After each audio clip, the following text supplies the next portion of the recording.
અમારું લક્ષ્ય ભારતમાં જ ઉત્પાદન વધારવાનું છે, સંરક્ષણ ઉદ્યોગમાં આત્મનિર્ભરતા પર મોદીનો હુંકાર, કહ્યું નવી ટેકનોલોજી ભારતમાં જ વિકસિત થાય. નિર્મલા સીતારમણે કોરોનાને ગણાવ્યો એક્ટ ઓફ ગોડ, આગામી વર્ષે જીએસટી કલેક્શનમાં 2.35 લાખ કરોડનો ઘટાડો થવાની આશંકા. એલએસી પર 1962 બાદ હવે સૌથી ગંભીર પરિસ્થિતિનું નિર્માણ, વિદેશ મંત્રાલયનો સ્વીકાર, વિવાદ થવાની શક્યતા. અમે સુશાંતના મૃતદેહ પાસે બેસી સોરી બાબુ કહ્યું હતું, રિયા ચક્રવર્તીની મીડિયા સમક્ષ કબૂલાત, કહ્યું મારા પરિવારને જોખમ. દિલ્હી હાઈકોર્ટે અનિલ અંબાણીને મોટી રાહત આપી, અનિલ અંબાણી સામેની ઇન્સોલ્વન્સી એન્ડ બેંક કરપ્સી પ્રક્રિયા પર રોક. વિરાટ કોહલીની પત્ની અભિનેત્રી Anushka Sharma pregnant, photo share કરી લખ્યું અમે 3 થઈશું, જાન્યુઆરીમાં આવી delivery date.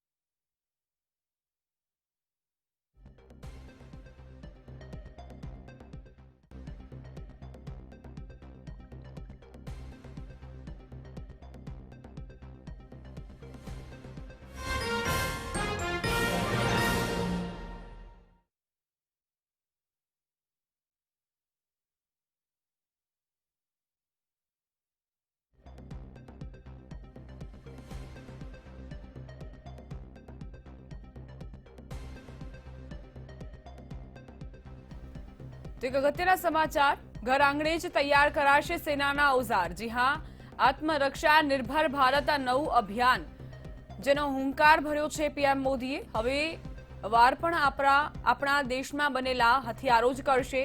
Negative arms list છે તૈયાર.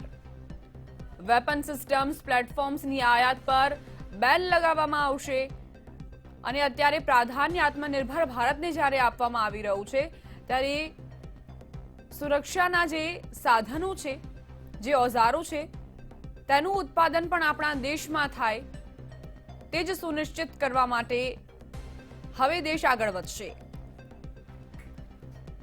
પીએમ મોદીએ પણ આજે એ જ કહ્યું છે. અમારું લક્ષ્ય ભારતમાં જ ઉત્પાદન વધારવાનું છે, આ પીએમ મોદીનું નિવેદન. સંરક્ષણ ઉદ્યોગમાં આત્મનિર્ભરતા પર પીએમ મોદીએ નિવેદન આપ્યું. સાથે જ તેમણે કહ્યું કે નવી ટેકનોલોજી ભારતમાં જ વિકસિત થાય તે ઉદ્દેશ્ય છે અને તે ઉદ્દેશને સાર્થક પણ કરવામાં આવશે.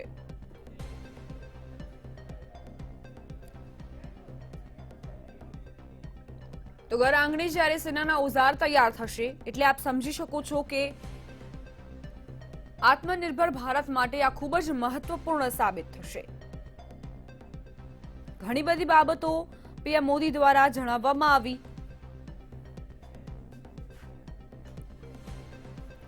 ત્યારે આને પણ પ્રાથમિકતા આપવામાં આવી છે કે દેશમાં જ ઉત્પાદન થાય તમામ હથિયારોનો. આ પહેલા સુરક્ષા મંત્રી રાજનાથસિંહ પણ કહી ચૂક્યા છે કે દેશમાં જ સેનાના હથિયારોનું ઉત્પાદન થાય, તેને વધારે પ્રોત્સાહન આપવામાં આવે.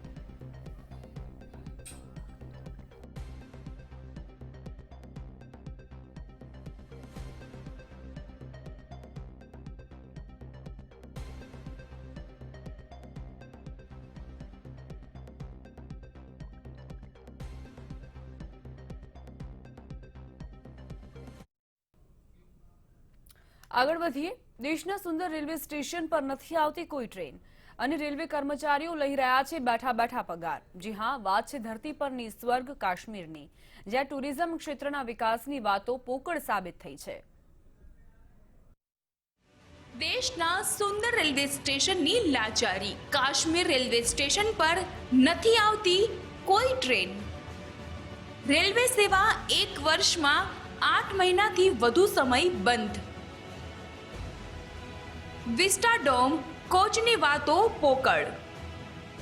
કાશ્મીર ઘાટીમાં ટુરિઝમને પ્રોત્સાહન આપવાના સપના 2017માં રેલવે પ્રધાન સુરેશ પ્રભુએ બતાવ્યા હતા. અહીંયા વિસ્ટાડોમ કોચ ચલાવાશે એવી મોટી મોટી વાતો પણ થઈ હતી. આ વાતને 3 વર્ષથી વધુનો સમય થઈ ગયો છે, ત્યારે કોચની વાત તો દૂર છે, કાશ્મીરમાં રેલવે સેવાઓ છેલ્લા 1 વર્ષમાં 8 મહિનાથી વધુ સમય સુધી બંધ રહી અને હાલ ઠપ્પ પણ છે. દરરોજ 3 લાખ રૂપિયાનું નુકસાન. રેલવેમાં કામ કરનારાઓને મળે છે ઘરે બેઠા પગાર. 8 મહિનામાં 150 કરોડ રૂપિયા પગાર ચૂકવાયો. રેલવે કર્મીઓને દર મહિને લગભગ 24 કરોડ રૂપિયા ચૂકવાય છે પગાર. રેલવે વિભાગને કરોડો રૂપિયાની રેવન્યુનું નુકસાન થઈ રહ્યું છે. આ સાથે જ રેલવે અને જમ્મુ કાશ્મીર પ્રશાસનને 3800થી વધુ રેલવે કર્મચારીઓને દર મહિને કરોડો રૂપિયા પગાર આપવો પડે છે. જમ્મુ કાશ્મીરના પ્રશાસને પણ 1000થી વધુ રેલવે કર્મીઓને દર મહિને 24 કરોડ રૂપિયા પગાર રૂપે આપવા પડે છે. અનુચ્છેદ 370 હટાવ્યા બાદ નવેમ્બર 2019માં શરૂ થઈ ટ્રેનો. કોરોનાના કારણે માર્ચમાં ફરી બંધ કરવામાં આવી ટ્રેન. જમ્મુ કાશ્મીરમાં ઘણી વખત ટ્રેન સર્વિસ બંધ રહે છે. ગત વર્ષે આર્ટિકલ 370 હટાવતી વખતે 3 મહિના રેલવે સેવા ઠપ્પ થઈ ગઈ અને પછી કોરોનાના કારણે આ વર્ષે માર્ચમાં રેલવે સેવા બંધ કરવામાં આવી, જે હજુ સુધી શરૂ થઈ શકી નથી. ગત વર્ષે 11 નવેમ્બરે રેલવે સર્વિસ શરૂ કરવાની મંજૂરી મળી હતી. ત્યારબાદ 4 મહિના સુધી કોઈ પણ પ્રતિબંધ વગર ટ્રેન ચાલુ રહી. પરંતુ આ વર્ષે 20 માર્ચે કાશ્મીર ઘાટીમાં કોરોના ન ફેલાય તે માટે લોકડાઉન લાગુ કરવામાં આવ્યું અને પછી ફરીથી રેલવે સેવા બંધ થઈ ગઈ. બ્યુરો રિપોર્ટ, મંતવ્ય ન્યૂઝ. દુશ્મન કોઈ પણ હોય, વોર કંઈ પણ હોય, હવે વાર પણ આપણું રહેશે અને હથિયાર પણ આપણું રહેશે. રક્ષા મામલે ભારતને આત્મનિર્ભર બનાવવા રક્ષા મંત્રાલયે વિદેશથી આયાત થતી 101 નેગેટિવ આર્મ્સની લિસ્ટ તૈયાર કરી અને 52,000 કરોડ રૂપિયાનું બજેટ જાહેર કરી તમામ આયાતી હથિયારોનો કોન્ટ્રાક્ટ ભારતીય કંપનીઓને આપવાની તૈયારી બતાવી છે. રક્ષા મામલે આત્મનિર્ભર ભારતની હુંકાર. રક્ષા મામલે આત્મનિર્ભરતાની બ્લુપ્રિન્ટ છે તૈયાર. નેગેટિવ આર્મ્સ લિસ્ટ છે તૈયાર. વેપન સિસ્ટમ અને પ્લેટફોર્મની આયાત પર લગાવાશે બેન. સંરક્ષણ મંત્રાલયે આત્મનિર્ભર ભારત અભિયાનને વેગ આપવાની તૈયારી હાથ ધરી લીધી છે. સંરક્ષણ મંત્રાલયે 101 આઇટમ્સની યાદી તૈયાર કરી છે, જેની આયાત પર રોક લગાવવામાં આવશે. આ યાદીમાં સામાન્ય પાર્ટ્સ ઉપરાંત કેટલીક હાઈ ટેકનોલોજી વેપન સિસ્ટમનો પણ સમાવેશ કરાયો છે. મંત્રાલય દ્વારા એક નેગેટિવ આર્મ્સ લિસ્ટ તૈયાર કરવામાં આવ્યું છે અને તે મુજબ કેટલીક વેપન સિસ્ટમ અને પ્લેટફોર્મ્સની આયાત પર બેન મૂકવામાં આવશે, જેથી ઘર આંગણે ઉત્પાદનને પ્રોત્સાહન મળી શકે. આ લિસ્ટ ભારતીય લશ્કરની જરૂરિયાત મુજબ સમયાંતરે અપડેટ કરવામાં આવે છે. આ નિર્ણય દેશના સંરક્ષણ ક્ષેત્રો आत्मनिर्भरता तरफ एक मोटू पगलू है कि 101 डिफेंस आइटम्स को पूरी तरह से घरेलू खरीद के लिए सुरक्षित कर दिया गया है. आने वाले दिनों में इस लिस्ट को और व्यापक बनाया जाएगा. इसमें और आइटम्स जुड़ते रहेंगे. इस लिस्ट का उद्देश्य आयात को रोकना मात्र नहीं है, बल्कि भारत में उद्योगों को प्रोत्साहित करने के लिए ये कदम उठाया गया है. ત્રણે પાંખોના હથિયાર પાછળ વિદેશી કંપનીઓની અધધ કમાણી. હવે વાર પણ આપણા, હથિયાર પણ આપણા. ભારતીય કંપનીઓને મળશે 4 લાખ કરોડનો ઓર્ડર. ઘર આંગણે તૈયાર કરાશે સેનાના ઓજાર. Artillery gun, assault rifles, transport aircraft, LCH radar, sonar system, યુદ્ધક વાહનનું ભારતમાં થશે નિર્માણ. ડિફેન્સ માટે 52,000 કરોડ રૂપિયાનું બજેટ જાહેર. आने वाले दिनों में डोमेस्टिक इंडस्ट्री के लिए ऑर्डर्स का साइज भी बढ़ने वाला है। यह सुनिश्चित करने के लिए रक्षा मंत्रालय के कैपिटल बजट का एक हिस्सा अब भारत में बने उपकरणों के लिए अलग से रख दिया गया है। સંરક્ષણ ક્ષેત્રે સ્થાનિક ઉત્પાદનને પ્રોત્સાહન આપવા માટે મંત્રાલયે જે લિસ્ટ તૈયાર કર્યું છે તે લશ્કર, જાહેર અને ખાનગી એકમો સાથે ચર્ચા વિચારણા બાદ તૈયાર કરાયું છે. આ 101 વસ્તુઓમાં ફક્ત સરળ વસ્તુઓનો જ સમાવેશ નથી કરાયો, પરંતુ કેટલીક ઉચ્ચ ટેકનોલોજીવાળા હથિયારો પણ છે. Artillery gun, assault rifles, transport aircraft, LCH, radar કેટલીક આઇટમ્સ છે જે આપણી સંરક્ષણ સેવાઓની જરૂરિયાતને પૂરી કરે છે. તમામ હિસ્સેદારો સાથે વાતચીત બાદ વધુ ઉત્પાદનોની આયાત ઉપર રોક લગાવી શકાય છે. હાલમાં જે નિર્ણય લેવાયો છે તે 2020 થી 2024 વચ્ચે તબક્કાવાર અમલમાં આવશે. भारतीय में मैन्युफैक्चरिंग बढ़े, नई टेक्नोलॉजीज का भारत में ही विकास हो और प्राइवेट सेक्टर का इस विशेष क्षेत्र में अधिकतम विस्तार हो, और इसके लिए लाइसेंसिंग प्रक्रिया में सुधार, लेवल प्लेइंग फील्ड की तैयारी,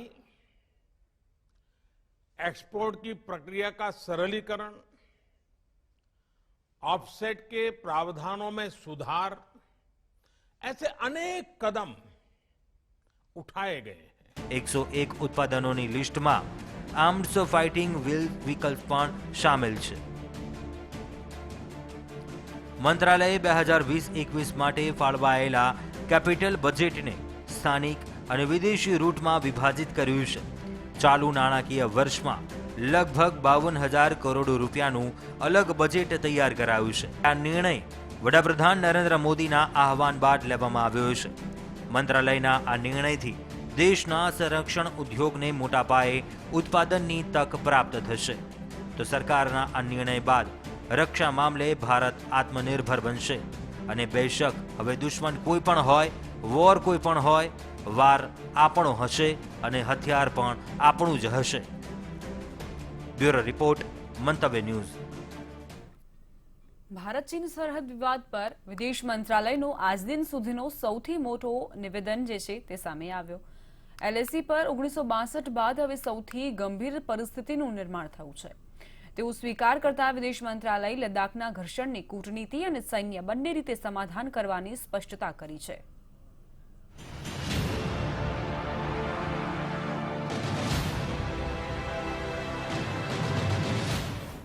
ભારત ચીન તણાવ પર વિદેશ મંત્રાલયનો સૌથી મોટું નિવેદન.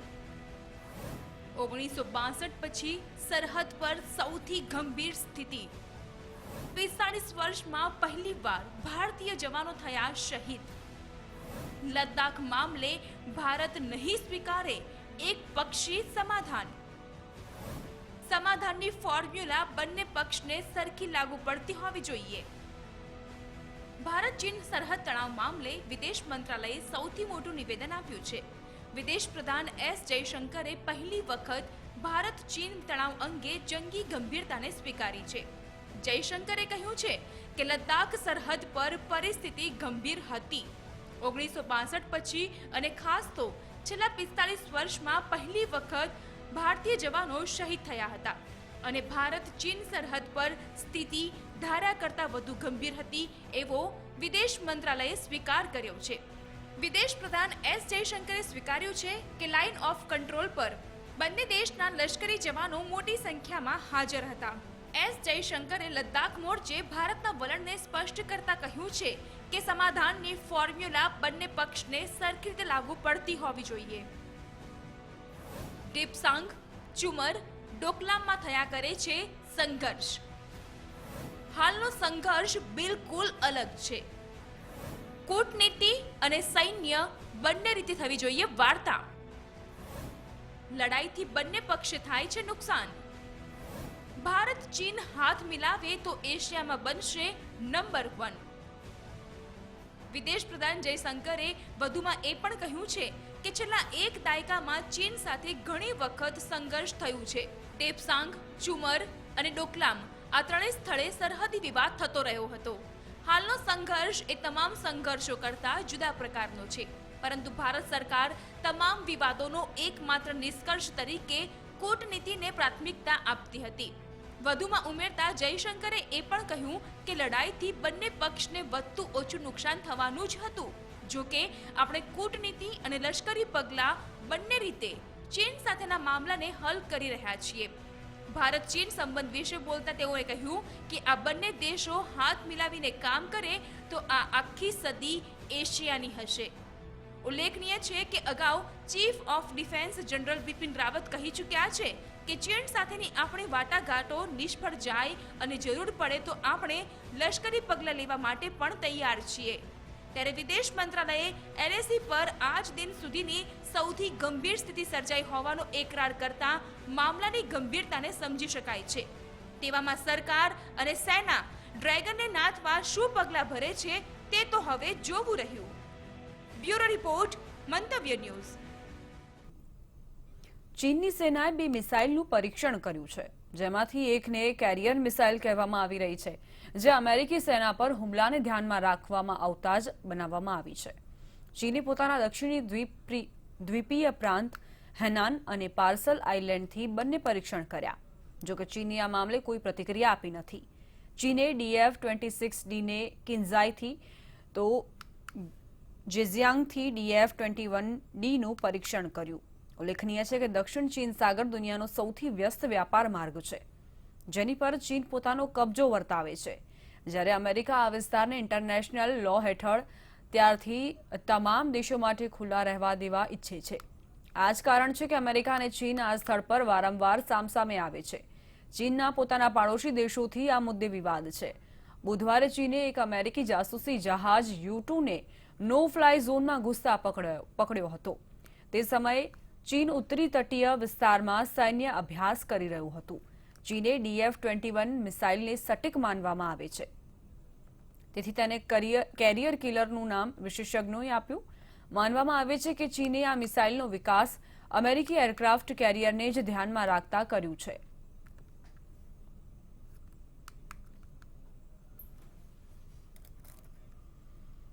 આજરોજ GST કાઉન્સિલની 41મી બેઠક મળી ગઈ.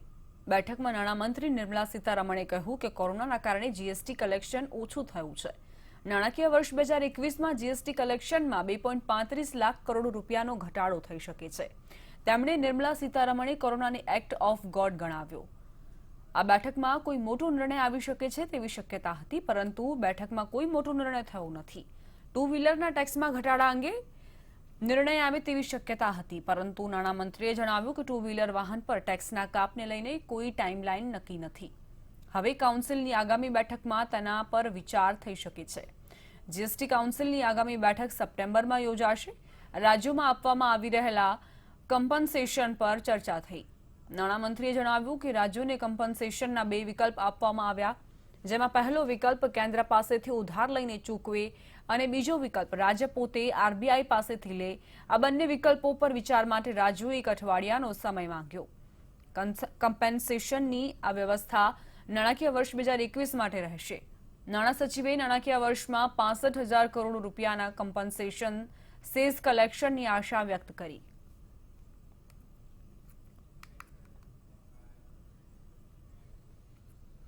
કોંગ્રેસના વરિષ્ઠ નેતા રાહુલ ગાંધીએ કોરોના વેક્સિનને મુદ્દો બનાવી કેન્દ્ર સરકાર પર પ્રહાર કર્યા.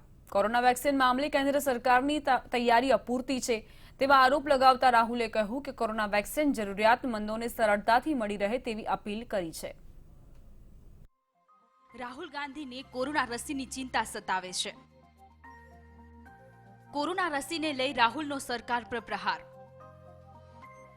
કોરોના રસી માટે સરકાર પર અપૂરતી તૈયારીનો આરોપ.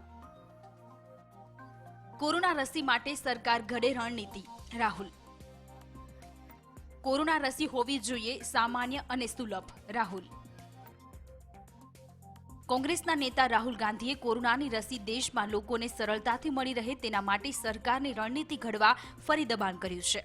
કોંગ્રેસના સાંસદે કેન્દ્ર સરકાર પર પ્રહાર કર્યો છે અને કહ્યું છે કે કોરોનાની રસી લોકોને આપવા અંગે સરકારની કથિત અપૂરતી તૈયારી ચિંતાજનક છે.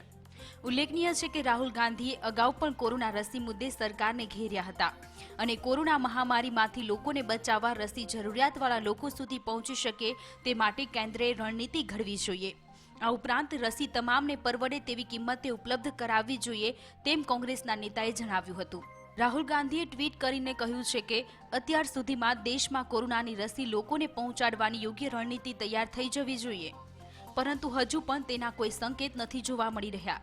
ભારત સરકારની આ બાબતે નિષ્કાળજી ચિંતાજનક છે. પ્રવર્તમાન સમયે દેશ અને વિશ્વમાં કોરોનાની રસી પર હ્યુમન ટ્રાયલ ચાલી રહ્યા છે. ભારતમાં 2 રસી પર કામ એડવાન્સ સ્ટેજમાં છે. કેન્દ્ર સરકારે રાજ્યો સહિત તમામ હિસ્સેદારો અને દવા ઉત્પાદકો સાથે વાતચીત માટેની નિષ્ણાંત સમિતિની રચના કરી છે. આ સમિતિ દવાની ઉપલબ્ધતા તેમજ રસીની પ્રાથમિકતા જેવી બાબતો ઉપર ધ્યાન આપશે. એક તરફ વિશ્વ સહિત ભારત પર કોરોના મહામારીનો ભરડો છે, તો બીજી તરફ વિશ્વભરમાં કોરોના રસી પર સંશોધન ચાલી રહ્યું છે. ત્યારે ભારત પર કોરોના રસીને સંશોધનમાં ખૂબ સક્રિય છે. તેવામાં કોરોના વેક્સિન મામલે કોંગ્રેસના સરકાર પર પ્રહારનો શું પ્રભાવ પડશે તે જોવું રહ્યું. બ્યુરો રિપોર્ટ, મંતવ્ય ન્યૂઝ.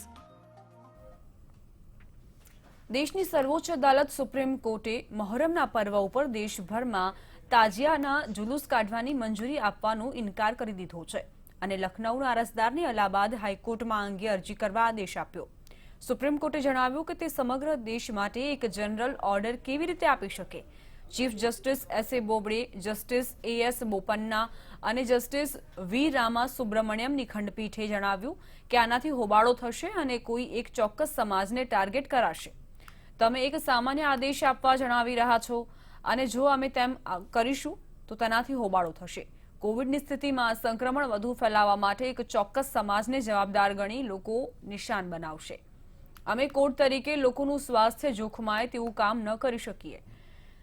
વિડીયો કોન્ફરન્સિંગમાં થયેલી સુનાવણીમાં બેન્ચે આ નિવેદન આપ્યું હતું.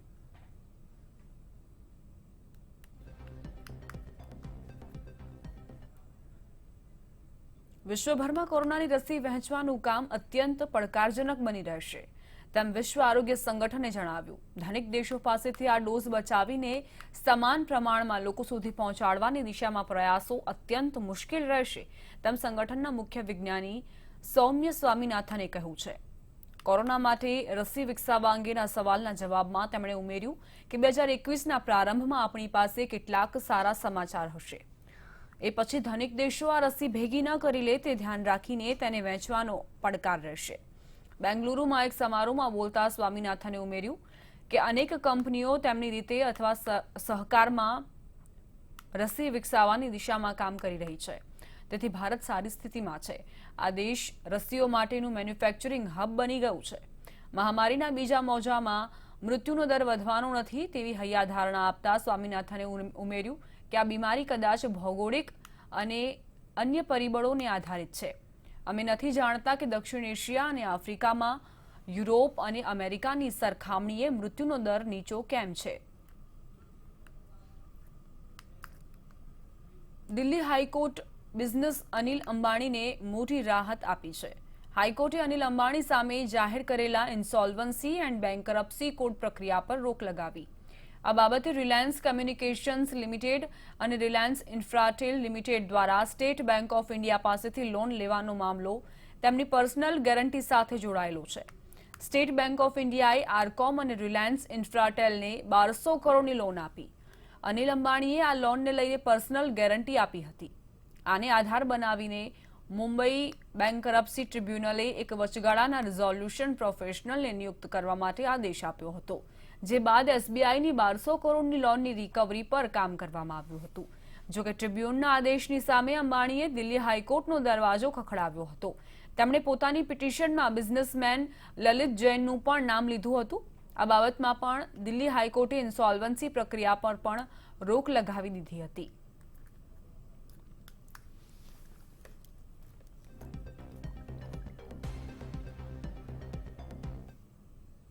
લોકડાઉન પછી આસમાને આંબેલું સોનું હવે સસ્તું થઈ રહ્યું છે. છેલ્લા 20 દિવસમાં જ સોનું તોલા દીઠ 6,300 રૂપિયા સસ્તું થયું છે.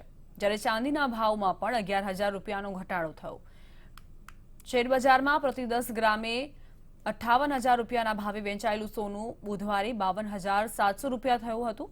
73,000 સુધી પહોંચેલી ચાંદી પણ 62,000 પર અટકી છે. સોનું થયું સસ્તું, રૂપિયો થયો મજબૂત. 20 દિવસમાં સોનું રૂપિયા 6300 થયું સસ્તું. ચાંદી રૂપિયા 11,000 સસ્તી થઈ. લોકડાઉન પછી આસમાને આંબેલું સોનું હવે ધીરે ધીરે સસ્તું થઈ રહ્યું છે. છેલ્લા 20 દિવસમાં જ સોનું તોલા દીઠ 6300 રૂપિયા સસ્તું થયું છે. સોનું 52,700 અને ચાંદી 62,000 પહોંચી ગઈ છે. ચાંદીના ભાવમાં પણ 11,000 રૂપિયાનો ઘટાડો થયો છે. અર્થવ્યવસ્થામાં આવી રહેલા આ ફેરફારો તહેવારો પહેલાના શુભ સંકેત માનવામાં આવી રહ્યા છે. ડોલરની સામે રૂપિયો 5 મહિનામાં પહેલીવાર મજબૂત થયો. માર્ચ પછી શેર બજાર પણ નીચલા સ્તરે 52% સુધર્યું. 23 માર્ચ પછી સોનાના ભાવ ઝડપથી ઉચકાયા હતા અને ડોલર સામે રૂપિયો પણ સતત નબળો પડી રહ્યો હતો. 5 મહિનામાં પહેલીવાર રૂપિયો મજબૂત થતો દેખાયો છે. કોવિડ-19 ક્રાઇસિસ હળવી થવા સાથે વર્લ્ડ ઇકોનોમીમાં સુધારાની સ્થિતિના કારણે આ ફેરફારો થઈ રહ્યા હોવાનું નિષ્ણાતો માની રહ્યા છે. શ્રાદ્ધ પક્ષના કારણે પણ માંગ અને ભાવમાં ઘટાડો થવાની સંભાવના.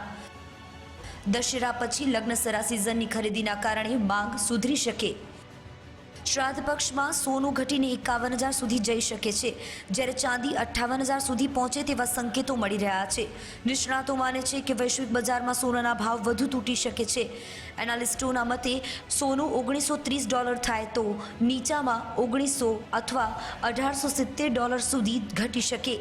ચાંદી $26ની સપાટી ગુમાવતા નીચામાં $24 પહોંચે તેવી શક્યતા છે. જો કે દશેરા બાદ લગ્ન સિઝનમાં સોના અને ચાંદીમાં ફરી તેજી દેખાઈ શકે છે.